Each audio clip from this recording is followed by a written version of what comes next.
Hey everybody, I'm Bill Murphy with MMORPG.com. I'm here with John Peters, the game design lead on Guild Wars 2 and Heart of Thorns. John, how you doing? Pretty good. Are we playing Heroes of Storm today? Nice. Oh, nice. Sorry. Yeah. So we're playing Heart of Thorns. We've been here at ArenaNet all morning already. We've done some PvE, a little bit of preview of like your first steps inside of Maguma, basically. Yeah, the very first story step, Yeah. at least a part of it, Yeah. and the demo version of it. Yeah, or you guys have gone through. It's something for people that are probably curious about the lore-wise. You do start off with Timey, and everybody is all there right with you, but so's Canuck, right? Yeah, he is there in that So first step. Why is he there with you? Well, you guys are gonna have to play Heart of Thorns to find out. Oh, that's a lame answer, man. Yeah. Nice. All right. Yeah. So I came packed with like a bunch of questions from our community, and we'll just go down those because Okay. I know how much time we have. Yeah. The first thing that everybody wants to know is there going to be a new character slot with the expansion when you buy it? That is a good question, Bill. I honestly, I definitely don't know the answer. I don't think we even know the answer yet. Okay. So I think we'll see. We're gonna announce all that stuff. There's probably gonna be different versions. You know how that stuff Same always thing works. with collector's edition. You can't really talk about. Yeah, it. we don't know. I mean, I think we're still working that stuff out. Yeah. Right now, we're working on like the game, making the game good, So and then we'll figure out how we sell it's it. kind of a far way out. It's not like something that's coming out tomorrow. We have some time to wait before the expansion comes. Yeah, I mean, I when can it's tell done. you that it's not coming out tomorrow, Okay, but good. I can't tell you But the when day it's after. But I can't tell you when it's coming out because it's coming out. Like, even though the people hate this, it's coming out when it's ready. We don't know. We want to make sure that it's right. You know? I will say, I mean, it plays. I mean, I played a small, like Mike O'Brien called it, a vertical slice, but it plays just like Guild Wars 2. It doesn't look like rough around the edges or anything like that. No, I think it's getting. That demo is the feel of how we want it to feel, and we want it to feel like it's everything that you liked about Guild Wars 2, but sort of doubling down on the things that we think are really cool. Yeah. Taking advantage of like the social play, making the creatures play more like you would expect, and use more of the mechanics so that like your skills matter more, and there's more. It's not just like these DPS races. Like every creature, we're really taking a lot of time to make those cool this time around. Well, and that's we played the Revenant. I mean, all the classes or professions were available for us today, but the one that had obviously all the new shiny stuff is the Revenant, and he has the taunt skills and everything like that, kind of making him more tanky. Right. Is that sort of something you're going for with that profession, or is that something you're going to bring back to other professions as well? Well, there's definitely some things that he's going to do more, and because we're introducing them with him. Obviously, if you haven't heard a lot about the Heart of Thorns, there's the Specializations, which are new weapons, new traits, new skills, new profession mechanics for all the professions. Roles, so they sort of just an extra custom set of customization for every profession, and those are going to start to introduce some of those things too. But I think we're also not afraid to go back and look at skills that we feel like, now that there's all this new stuff, now that there's Revenant, now that these specializations have these tools, like what do some of the core things need to do? I mean, we won't be changing everything, obviously. Yeah. Like, people are attached to the game, they're playing it, but things that we feel like this can be better, we'll look at that stuff for sure. Okay. Well, we got more questions. Let's dig into these. Will we be seeing new dungeons in the Heart of Thorns expansion? Well, as you guys have seen in the video, challenging group content.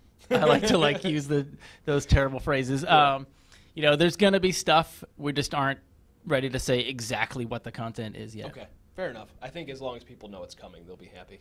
Yeah. What about underwater combat? Will it be seeing new skills there, or is it really less of a focus on underwater? So I mean, the specializations, some of the skills they introduce obviously will work underwater. Okay. This is a jungle, and there's not a lot of water in it. So I think we'll probably end up focusing a little bit less on that for this right now. It seems like there's definitely going to be more of a focus on the vertical flight and everything. Yeah, a lot of the focus is on that. You've seen the masteries of the gliding, and there's a mushrooms one that I think we've talked about where you jump on a mushroom and you can fly up and land on stuff. And, that's going to be about that vertical exploration. That's what the mastery system is going to sort of push towards at this in Maguma. Okay.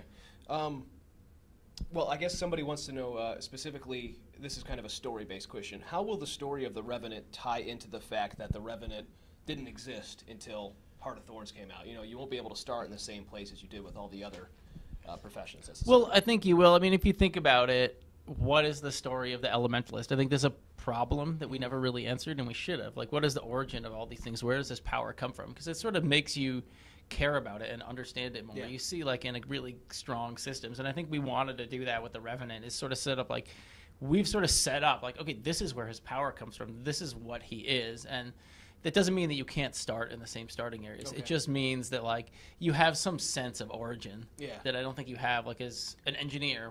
Who was the first engineer? Like I wish we actually had been a little bit more in depth before and gone with that, you know. And so I think that's the thing we want to drive towards moving forward, is that make you feel like there's a reason why this profession exists. There's a reason why, you know, you're playing in a world, right? And you want to know that like there's a reason why everything exists. And in fact, there are reasons where these other things exist. We've just never really exposed them. So I think like that's the thing we might start doing more, is sort of like given the origin of this, and at least we'll do it for the specializations. Like how did druids come about, the druids, you know, etc. So it's not necessarily that you're going to ask players to forget about the fact that the personal story ever happened. You're just going to basically, if they're starting a Revenant, you're still going to play through the personal story. Right. You're just going to, let's say, suspend your beliefs for a minute that Ritlock was the first one, and just play through it like you You mean what has your character done before that? Yeah. You know, that's part of your origin story, and it's not like we start your character off as a baby, right? And then interesting game mechanic. And then you start off and there's stuff that's happened, and you're a Revenant already, you're a warrior already, and our those initial storylines are very race driven and not profession driven. So I think they'll continue to be that with the existing races. And why would you throw out that content for players that might be new coming into Heart of Thorns? Will there be, this is kind of a guild halls question. I know they said they're not really talking too much about guild halls today. That was one of the first things Mo said. But will there be a lot of variation in guild halls, a lot of customization? Can you touch on that at all? I mean, obviously, I can't say too much. Looks at the camera when he's going to let you down. That's my specialty. We want them to be really, really fully featured, more so than Guild Wars 1 guild halls were. As much as if you look around and see other, guild stuff like this, although there's not many people who have done really, guild shared stuff like this, but we want to match and beat that, and we want to support all different kinds of guilds, small guilds, big guilds, PvP guilds, World v World guilds that play everything. Like we need to have stuff for all those guilds, and we want the guild hall to be a full feature, and it's a feature that we're going to continue to support. I hate to do the Heart of Thorns thing, but Heart of Thorns is the foundation for all the things we're going to support moving forward. After Heart of Thorns comes out, guild halls, we want to make them. This is the foundation for guild halls, and then we can improve it. Specializations, this is the foundation for how we want to improve professions. Masteries, this is the foundation for how we want progression to be. There are several tracks of masteries now, but that doesn't mean that's going to be the only track. Correct, and everything is like that. Everything is about setting up. To making this is an expansion that sets up the game to be expandable. Yes, basically you can keep adding to these new features as you go. Okay, well, how about world versus world? Are there any details on how you might be making changes to make the idea of capturing and holding something more attractive? Yeah. So I don't know. This isn't really a detail, but I think when we set out to make World v World, we sort of envisioned these big battles, big keeps, sieges, holding them, all that excitement. And there's some of that in World v World. There's, and then there's a lot of attacking doors. And and what we want is to bring back that vision. So everything we're going to do is going to be in that direction. It's going to be to encourage the type of gameplay that people got excited about in World v World in the first place, that we were excited about. And then of course you build it and then people find their optimal strategies and things settle, and that always is a cycle, but this is sort of the chance to rebuild that foundation of World v World into hey, it's keeps and siege battles and open field warfare and all the stuff that made that exciting and cool. We want that to be the focus, and we want to everything we can do will drive towards that. So I know sometimes we say it's defending or holding. It's not so specific, I don't think. It's more making it what everyone wants, including us, wants it to go back to be So the edge of the mist is one of the things that you did to sort of test out some ideas there. Are some of those ideas going to be the things that we maybe see bleed over into? There will be some things. I think some of the strongest things at Edge of the Mist are obviously the uniqueness. The Griffin boss is cool, and it's a different thing. The Ice Hammer, all those things have really interesting things that you actually care about. And I think I said this earlier too, it's a world, and we want you to care about it, and that kind of stuff is definitely going to carry over to the new Borderland map. That it's very this place isn't just placeholder keep 7 and it's the same like square Copy or every rectangle. time, yeah. You know, they need to have like a really like a feel to them. Like, who is the person who holds this keep? Who do we have to defeat? What are the guards like? Yeah. You know, making them feel like they're real places, and that's really important. I think that helps drive that. Some of it too, that we got some of this out of the edge is like choke points. You know, like this most of the base World v World towers, they're just like sitting out in the middle of a field, and like this map, the new one is more laid out. Like, hey, there's choke points. Take this tower. You hold this area. You know, people, that kind of stuff that's going to encourage that warfare. Do you have any idea when you're going to start showing off that map? I believe people should be like tuning in at Rezzed. So that's a few weeks away. Right after PAX. Right after PAX, yeah, and like we'll be talking a little bit more about it then. Cool. Something about specializations then. Will there be? We kind of have some tanking sort of options with the. It's not a specialization, but with the Rev. Will there be some sort of support or healing focused specializations coming also?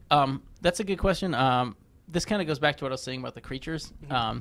We built the Guild Wars 1 or Guild Wars 2 creatures while we built the Guild Wars 2 combat, and we learned a lot about the combat that we didn't have time to do with the original creatures.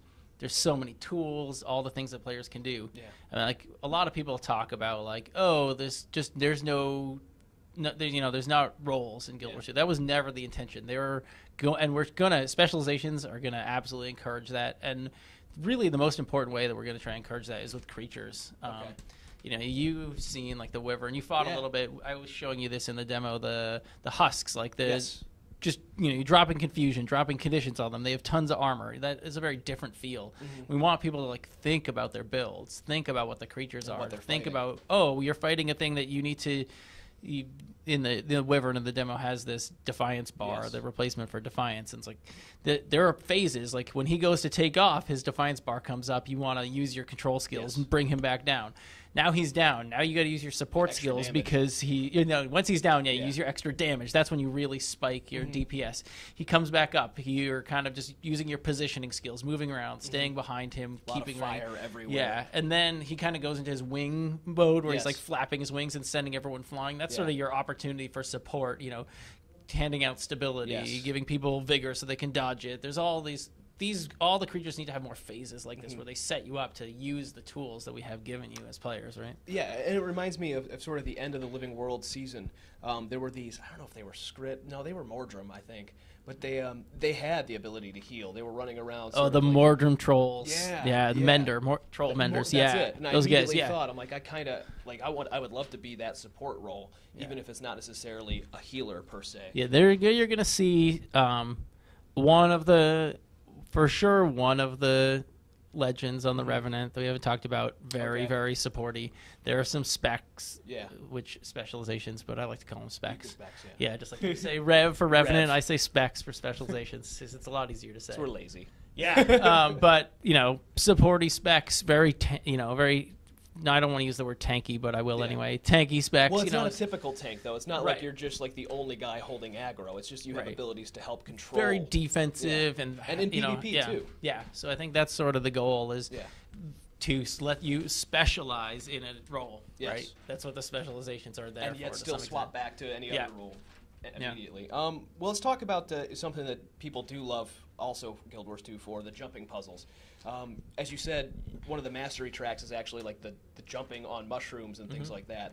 Are there going to be a lot more jumping puzzles in Maguma? I don't know if more is the right word, but they may be more interesting. Okay. And certainly they'll just generally be more interesting based on the whole adventure stuff. And there's the mastery orbs too. Yeah, and so sometimes that's what you're going to get at the end of these puzzles. So like you're going to want to do them because you're going to want to collect the points to start getting new mastery points. It's sort of this self-fulfilling system. Like, I need to get the next jumping thing. Yeah. Well, first complete a couple of basic jumping ones to get enough mastery points, and then you can learn the next. Like Zelda, like Colin was saying, or maybe you were saying. Yeah, too. I think Colin said that, but I think there's something there, right? I mean, because if you the obvious analogy, I think, is like the Mario stars. Yeah, there's other games that have similar systems, but no other MMOs certainly, and they tend to be more like these are console focused, and they tend to be. And this is all about like not a power creep, right? It's about ability, like the ability to do things. Yeah. So like people talk about like getting more powerful but instead it's like it's progression that gives you cool things instead of progression that just gives you stuff. Look, I have more armor. Right. Like we want it to be stuff that you actually are going to care about. Like Yeah. in the way that you care about skills, like you want to care about masteries. Like, yeah, I want to be able to hang glide in cooler ways and catch updrafts of air. Like, yeah, I want to be able to like jump and catch these mushrooms. I want to be able to do these cool, like it's the cool things that you can do in that region. And that's where that progression is. And it's sort of, at the same time, it's unlocking content available to you that maybe you didn't, you knew that there was some way you were going to be able to get there, but now that you finally have that mastery, you can go back. Yeah, I mean, there are literally, you see a mastery point floating on the top of a rock. I was just doing it in the demo. There's one up there, and you're like, how do I get to that? You get like halfway, and then there's no way to get up there. Yeah, well, there's a way. It's just you need to get there. You need to figure it out. Can't do it in 39 minutes of a demo, John. Yeah. Well, you should have spent less time on character customization. I should have. Well, you spent a lot of time on that mustache. He looked amazing. He looked like Freddie Mercury. Yeah. Okay, let's. How about mini games? Obviously, are there going to be some new mini games added to the game? One specific one that people are wondering about is good old the Asuran Polymach, and he's working on that Asuran Gate for 3 years. Yes. Well, let's talk a little bit about mini games without getting into too much detail. I talked about adventures a little bit, and there's one in the demo. You go and use the flamethrower. I don't know if you got to that, but you can check it out. Think so, if you get another chance, you should. Basically, there are going to be these adventures that you do that you kind of unlock when you complete different. So there's the kind of the outposts. With the little cinematics that kind of play before. There's sort of the outposts or the areas of events, and then those kind of level up as a you're working together, and then adventures start unlocking that players can go do, and they have like.